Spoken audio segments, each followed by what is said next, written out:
প্রধানমন্ত্রীর শপথের পর শপথ নেন মন্ত্রিসভার ২৫ জন মন্ত্রী। এর মধ্যে স্থানীয় সরকার মন্ত্রণালয়ের দায়িত্ব পেয়েছেন বিএনপির মহাসচিব মির্জা ফখরুল ইসলাম আলমগীর। অর্থ ও পরিকল্পনা মন্ত্রণালয় পেয়েছেন স্থায়ী কমিটির সদস্য আমির খসরু মাহমুদ চৌধুরী। স্বরাষ্ট্র মন্ত্রণালয়ের দায়িত্ব পেয়েছেন সালাউদ্দিন আহমদ। বিদ্যুৎ, জ্বালানি ও খনিজ সম্পদ মন্ত্রণালয়ের দায়িত্ব পেয়েছেন ইকবাল হাসান মাহমুদ টুকু। মুক্তিযুদ্ধ মন্ত্রণালয় হাফিজউদ্দিন আহমেদ। পররাষ্ট্র মন্ত্রণালয় পেয়েছেন টেকনোক্রেট কোটায় সাবেক নিরাপত্তা উপদেষ্টা ডক্টর খলিলুর রহমান। বন ও পরিবেশ মন্ত্রণালয় আব্দুল আওয়াল মিন্টু। বাণিজ্য মন্ত্রণালয় পেয়েছেন খন্দকার আব্দুল মুক্তাদির। শ্রম, কর্মসংস্থান ও প্রবাসী কল্যাণ মন্ত্রণালয় আরিফুল হক চৌধুরী। তথ্য মন্ত্রণালয় জহিরুদ্দিন স্বপন। আইন মন্ত্রণালয় মোহাম্মদ আসাদুজ্জামান। প্রাণী সম্পদ মন্ত্রণালয় শহীদুদ্দিন চৌধুরী অ্যানি। শিক্ষা মন্ত্রণালয় এহসানুল হক মিলন। সড়ক পরিবহন, বেসরকারি বিমান ও পর্যটন মন্ত্রণালয় আফরোজা খানম রীতা ও সড়ক পরিবহন ও সেতু মন্ত্রণালয় পেয়েছেন শেখ রবিউল আলম রবি। বাংলাদেশের রাজনৈতিক কার্যক্রম সংসদ কেন্দ্রিক হবে এবং বিএনপি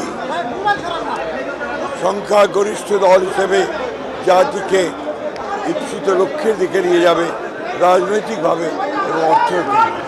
এটা রাষ্ট্রীয় ক্ষমতা নয়, রাষ্ট্রীয় দায়িত্ব।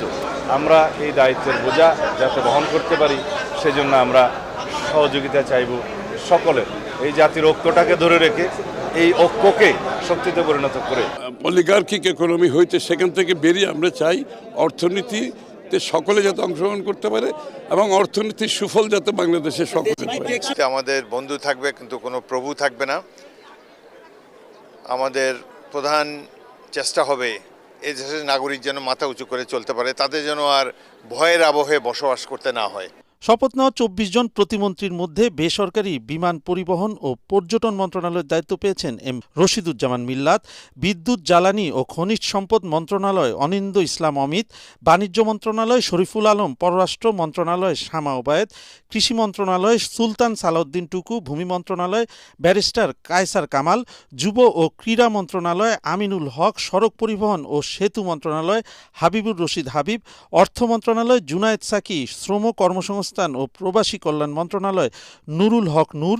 মুক্তিযুদ্ধ মন্ত্রণালয় পেয়েছেন ইশরাক হোসেন। আমরা আগামীর বাংলাদেশকে একটি গণতান্ত্রিক বাংলাদেশ হিসাবে এবং করতে চাই, যে বাংলাদেশের প্রতিটি মানুষ নিরাপদ থাকবে।